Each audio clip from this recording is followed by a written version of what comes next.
Nuestro próximo presentador es Dan Spearman, nos va a presentar en inglés. Yes. No problema.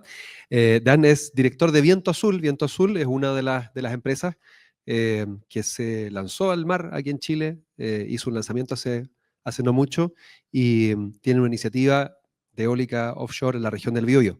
Please, Dan. Great. Thank you very much. And apologies for being in English.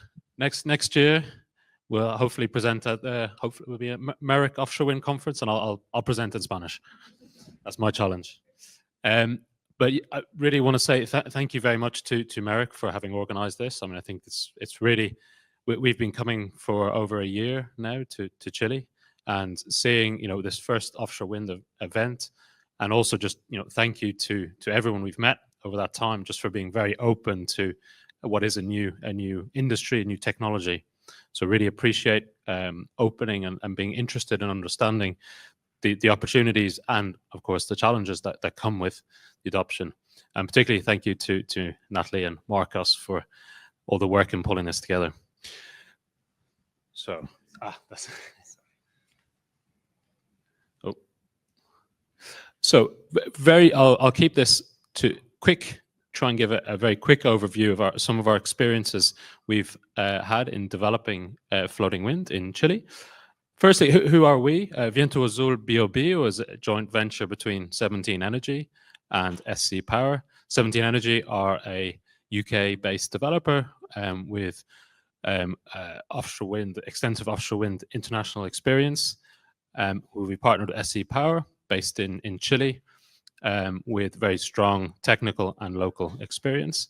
And really key to what we're trying to do is create this opportunity, but do it in a sustainable way. And I think that's very aligned with all the comments to date, but do that at a transformational utility scale. So I think this was pulled up on an earlier slide, one of the maritime concessions. So the project we're developing is up to 1 gigawatt off near Concepcion in Biobío. So this is Talcahuano. And I will talk a little bit about our experience. I think we've probably touched on a lot of the opportunities for Chile in terms of why there's a good fit there. So roughly speaking, from a market perspective, Chile is very ambitious in having 24/7 green energy, and floating wind, as has been discussed earlier, is a real good opportunity for providing that higher capacity that you get, coming up to circa 50% capacity factors. Very, very complementary with solar due to having strong nighttime generation. Also, Biobío, in addition to having the technical potential from a supply chain perspective, is a really good fit. It's an industrial area, and there's various opportunities with the changes in industry that are happening in Biobío, which maybe we can discuss in a bit more detail in the panel. And also, I think one of the key things is it's reducing some of the land conflicts that increasing penetration of renewables are starting to see onshore. So we see it very much as a complementary technology as part of the energy matrix. And then when we then look at that, the kind of, I think also was mentioned, the kind of the international experience. And this is where we see the opportunity for Chile happening, because internationally, floating wind or offshore wind is mature. Floating wind is on that curve of maturing.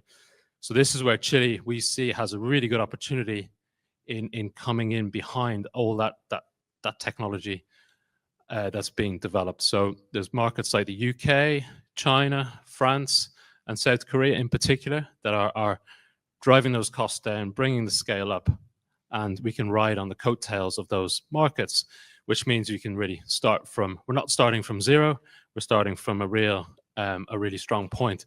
And that's from an understanding of the how to develop those projects, be that from the environmental, be that from the technical side, but also it builds up an international supply chain that we can tap into.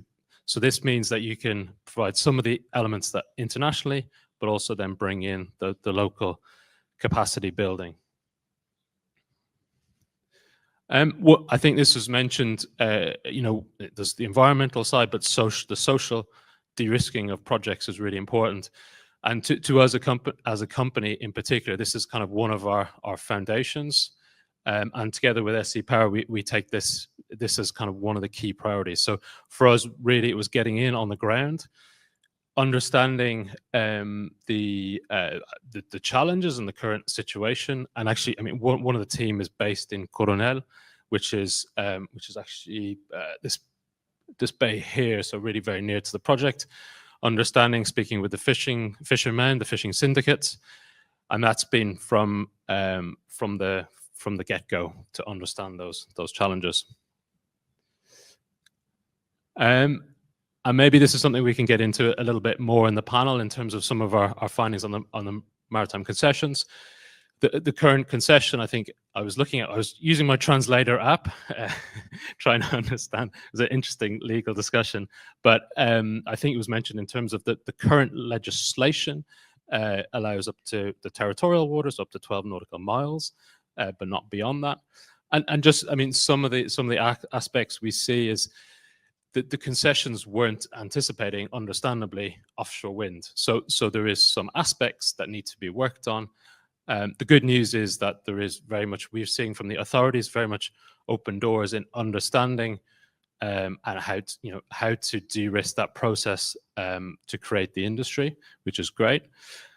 The other thing is offshore wind is a low density asset compared to things like ports, aquaculture, desalination. In terms of the footprint is much larger, but you're not using full exclusivity of that sea area. So it's a different philosophy than the original concession. So these are kind of some aspects we've found are, I'd say, kind of we're working together with. And I think, there's a key opportunity here to learn from international experience. There's very strong experience in the UK and other markets in terms of how to approach this. The impact for future projects, where we see the kind of initial flagship projects that were mentioned earlier, really help unlock this as an industry. We don't see this as a kind of project, singular project, but we want to create an industry, a long-term industry. And the early projects we see helping future projects to unlock that opportunity. International collaboration, as I mentioned, is really critical to creating that understanding and not starting off from zero and making the same mistakes again, focusing on what's been successful and repeating that. And yeah, also I think working backwards from a regulatory and supply chain perspective to about what is needed. One advantage with offshore wind, I think it was mentioned before, it does take time for projects to actually get into operation, and that's an opportunity to consider what those barriers are going to be and then proactively unlock them. And I think shout out to organizations like MERIC. I think having these independent organizations are really critical that can work between public and private sectors. So I think shout out to them, and I think they have a really critical role in unlocking this opportunity. That's me. I think the opportunity we feel is now for offshore wind in Chile. So look forward to discussing more. Thanks,